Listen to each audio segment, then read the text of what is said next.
Alunos do sexto ano, tudo bem com vocês? Eu espero que sim. Eu sou o professor Alexandre de Geografia e sejam bem-vindos a mais uma videoaula. Nesse nosso encontro de hoje, a gente vai falar de uma coisa que está lá no início, na raiz da geografia, que é sobre localização. Como é que a gente se localiza, como é que a gente se desloca pelos lugares sem se perder. Hoje é muito fácil, né? Tem bastante recurso, tem muita tecnologia, mas no passado não era assim. E para que essa tecnologia hoje exista, antes foi trilhado um caminho muito complicado, assim, indo muito devagar, tentando entender como é que a natureza funcionava para poder a gente se organizar, indo de um lugar para o outro. Então, vamos dar uma olhada aqui, ó, quais são, né, os assuntos que a gente vai tratar nesse vídeo encontro de hoje. Nós vamos falar sobre os referenciais de orientação, o que a gente usa para se orientar, quais são as nossas referências. Vamos falar sobre como se localizar na superfície da Terra, já que a gente está falando de um planeta inteiro, se a gente se desloca no nosso bairro, é uma coisa. Agora, como é que um avião sai de um país e vai para o outro e chega naquele lugar certinho, sem se perder? Então, a gente vai tratar sobre isso também.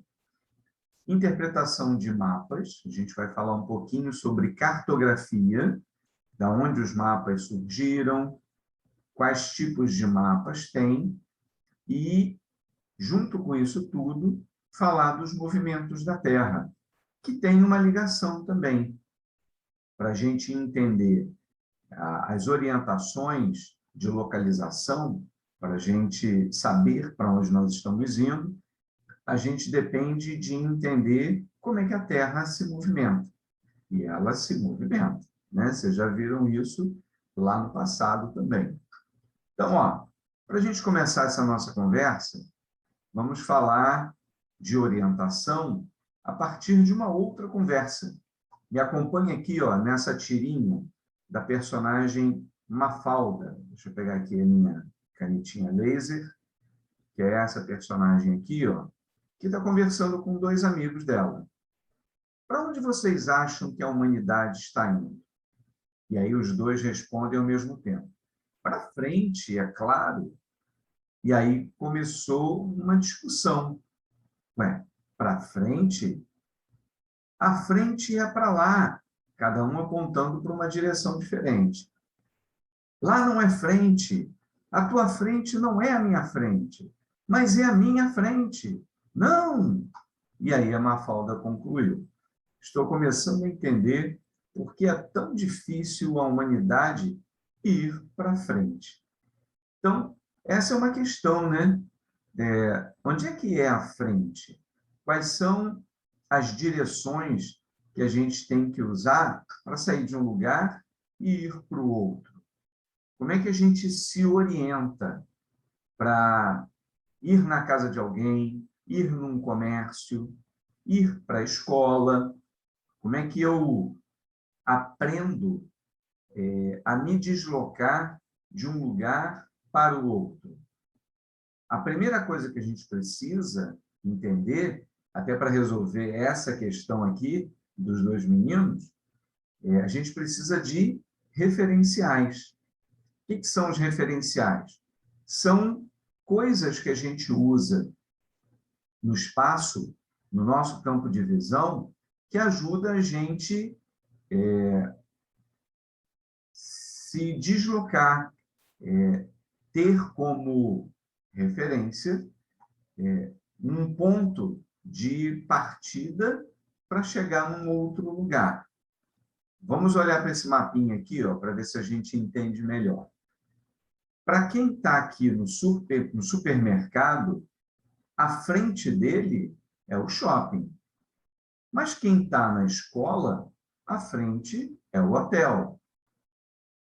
Quem está no hotel, a frente vai ser o shopping. Então, percebe que frente e trás, direita e esquerda, depende de onde nós estamos. Essas referências, que são esses pontos que a gente usa, para chegar na minha casa, você tem que ir até o restaurante, aí você vira à direita, pega uma rua mais larga, onde tem um banco, e você vai passar em frente à biblioteca para ir para a minha casa. Então, todas essas coisas são referências que a gente usa para se deslocar no espaço, sair de um lugar e ir para o outro. E isso é uma questão que atormenta, que persegue a humanidade desde quando a gente ainda morava nas cavernas, lá na antiguidade. Quando a gente começou a sair da caverna e procurar alimento, ia longe para caçar, para colher frutas e raízes, tinha que saber como voltar para a caverna. Como é que fazia isso? O que eu vou usar para saber voltar para a minha casa? Então, a primeira coisa que a humanidade começou a perceber na natureza, que era um referencial, uma referência que não falhava nunca, que estava sempre lá, era o movimento aparente do Sol.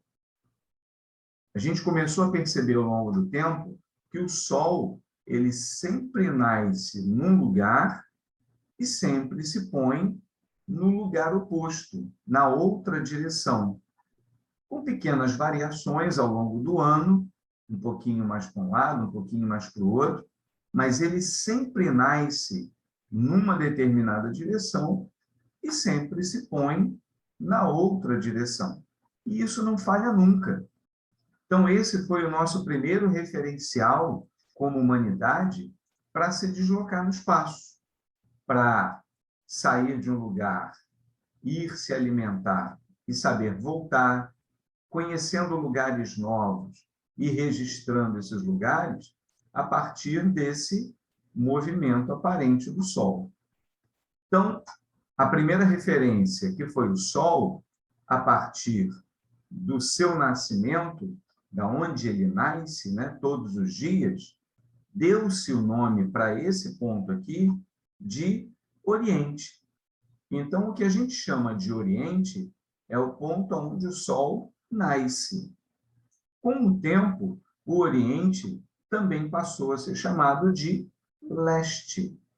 Então, aonde o Sol nasce é chamado de Oriente ou Leste. E o outro lado vai ser o Ocidente. O poente, o local onde o Sol se põe, a gente chama de Ocidente ou Oeste. Então, essas foram as primeiras referências que a gente criou para se deslocar em espaços grandes. Se eu me desloco em espaços pequenos, as referências são árvores, rios, comércios, casas. Agora, para espaços maiores, distâncias maiores, eu preciso de referenciais maiores, que sirvam para qualquer lugar para onde eu for. O primeiro deles, o leste e o oeste, que nasceu com o movimento aparente do Sol, o nascer e o se pôr. Aí vem uma outra pergunta. Movimento aparente do Sol? Mas não é o Sol que se desloca? Não é ele que está saindo de um lugar e indo para o outro?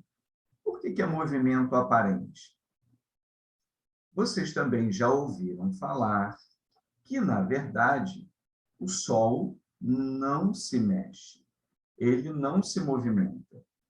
Quem se movimenta somos nós. O nosso planeta é que se desloca. Então, esse movimento do Sol, na verdade, que não falha, né? Sempre nasce num ponto e se põe no outro, ele é um reflexo do movimento que nós fazemos, que é o movimento de girar na frente do Sol. Então, somos nós que estamos girando na frente do Sol, e não o contrário. Para nós, a gente pode jurar que é o Sol que está saindo de um lado e indo para o outro. Mas o que, na verdade, acontece é nós é que estamos girando na frente dele e ele parece sair de um lado e vir para o outro. Esse movimento é aquele famoso movimento de rotação, que é aquele que a Terra gira ao redor de si mesma. Olha aqui, ó, a setinha indicando a Terra girando nesse sentido, na frente do Sol, e que faz parecer que é ele que está saindo de lá e vindo para cá. Esse movimento, aliás, daqui para cá, né? Esse movimento, ele tem a duração de 24 horas. Ou seja, para a Terra dar um giro completo, um giro em torno de si mesma completo, ele leva 24 horas, que é a duração de um dia. Então, a gente aproveitou esse movimento, depois que a gente descobriu que é a Terra que gira e não o Sol, a gente aproveitou a duração desse movimento para contar o tempo de um dia. E esse movimento, ele também é responsável pelos dias e noites. Conforme a Terra gira, as partes dela que ficam voltadas para o Sol é o dia. E as partes que estão para o outro lado, que não estão vendo o Sol naquele momento, vai ser a noite. Então, a sucessão de dias e noites é uma consequência do movimento de rotação. Agora, além da Terra fazer esse movimento mais rápido, girando em torno dela mesma, que dura um dia, ela também faz um outro movimento que é mais demorado, girando na frente do Sol e também girando ao redor dele. Olha aqui nesse desenho, ó. A Terra ela está dando uma volta em torno do Sol num movimento conhecido como translação. Esse desenho aqui, ele está fora de escala. O que é isso? Que não é o tamanho real. Nesse desenho, a Terra está maior do que o Sol. Na verdade, é muito de contrário. O Sol é muitas vezes maior do que a Terra. Só que para poder representar esse movimento, foi feito esse desenho aqui invertido, né? Com a Terra parecendo maior do que o Sol. Se o movimento de rotação demora um dia, o de translação, que é esse giro em volta do Sol, que é uma estrela, né? Que é a nossa estrela, ele leva 365 dias, que é a duração de um ano. Então, o movimento de translação, ele leva um ano para acontecer. E aí você vai notando aqui, ó, essas flechinhas em vermelho vão mostrando que a Terra gira na frente do Sol, ao mesmo tempo em que ela vai girando em volta, ao redor do Sol. Ela faz esses dois movimentos ao mesmo tempo. E é nesse movimento que dura um ano que a gente vai mudando ao longo desse ano as estações. As estações do ano são consequências desse movimento chamado de translação. Vamos ver aqui, ó, nessa animação, como é que funciona a mudança das estações do ano. A gente já viu que a Terra, ó, ela faz um giro em volta do Sol E esse giro leva 365 dias, ou um ano. E em cada período desse que está aqui, ó, a cada 3 meses, nós mudamos as estações do ano. Nós estamos aqui, ó, finalzinho de setembro. Acabamos de sair de uma estação e ir para outra. Nós estávamos no inverno e fomos agora para a primavera. Então, na primavera, ó, você percebe que o Sol está na direção da Terra e a luz bate de forma igual no planeta inteiro. Então, a gente saiu de um período um pouco mais frio e está começando a esquentar. Quando chegar em dezembro, lá no final do ano, a Terra, ó, outra coisa importante, você vai percebendo que, ao longo do ano, ela mantém essa inclinação aqui, ó. Esse eixo, ele não existe. Na verdade, ele não existe. Mas é uma força magnética que está sendo representada aqui por essa linhazinha retinha em pé, para mostrar que, durante esse movimento, girando em volta do Sol, a Terra continua inclinada para o mesmo lado, sempre inclinada para o mesmo lado. E é isso que faz com que as estações mudem.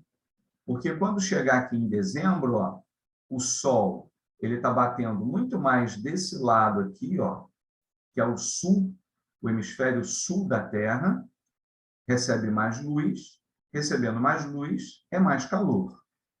E a parte norte está recebendo menos luz.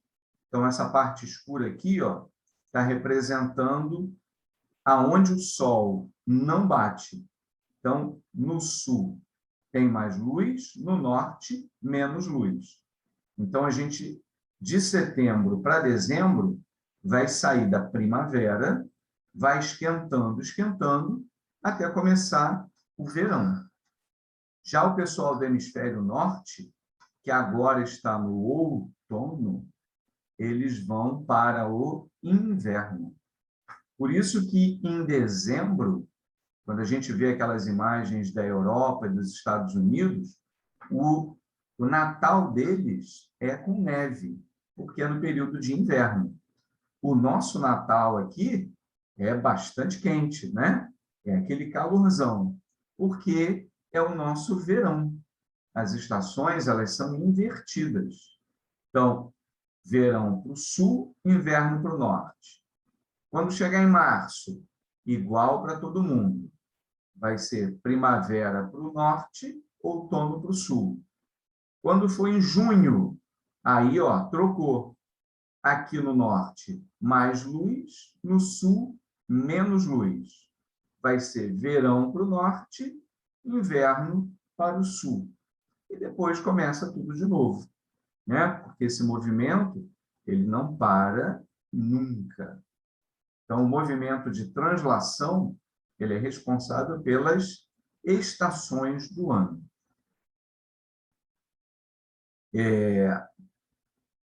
Só que só o movimento do Sol, que é o que a gente está falando aí, tanto no movimento de rotação quanto de translação, não é suficiente para orientação para o planeta todo, por exemplo. As distâncias são muito grandes. A gente precisava de novas referências, de outras marcações para facilitar esse movimento nosso de um lugar para o outro. Então, há bastante tempo atrás, quase 2.000 anos, os chineses fizeram um artefato, um equipamento, usando essa coisa aqui que lembra uma colher, né? Que era feita de um metal que ele gruda no ferro. Não sei quem já brincou com um ímã. O ímã é um tipo de mineral que ele é magnético, ele gruda no ferro.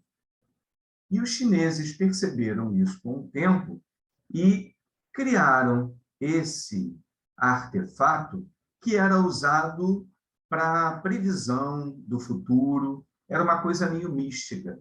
porque eles movimentavam essa colher e ela sempre girava e parava no mesmo ponto, na mesma direção.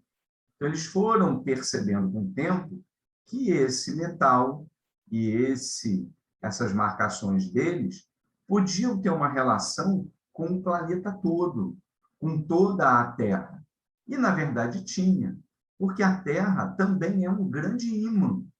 Ela tem um ponto que atrai e um outro ponto que expele, como se fosse um ímã gigante. Quando a gente brinca com ímã, um lado ele gruda, o outro lado ele empurra. Não sei se vocês já perceberam isso. Então, esse equipamento aqui, esse artefato de previsão do futuro, com o passar do tempo, ele foi se tornando um instrumento de localização. Já que esse mineral apontava sempre para o mesmo lado, eu poderia usar para me deslocar no espaço. Com o tempo, então, foi inventada a bússola. Deixa eu sair aqui da sua frente, espera aí. A bússola, que hoje é um equipamento bem mais moderno, né, mais bonito, bem diferente desse daqui, segue o mesmo princípio desse artefato lá do passado. Ele se orienta pelas linhas magnéticas da Terra. Então, ao invés de um leste e oeste só, que era o nascer e o pôr do sol, eu agora teria também o norte e o sul, que era orientado por esse equipamento chamado de bússola. Hoje em dia, a gente não depende só da bússola, porque quase todo smartphone já vem com um GPS instalado. O que é o GPS? É um equipamento de localização ultramoderno que se baseia na movimentação dos satélites que estão lá fora do planeta, girando em volta do planeta e mandando informações para a Terra da localização de quem estiver usando aquele aparelho de GPS. Então, a gente não depende mais só da bússola ou do movimento aparente do Sol, porque a gente já tem equipamentos bem mais modernos, que facilitam a nossa localização. Mas esse vai ser um assunto para o nosso próximo vídeo encontro, que a gente vai continuar essa conversa. Ok? Um grande abraço a todos, eu fico por aqui e até a próxima. Tchau, tchau.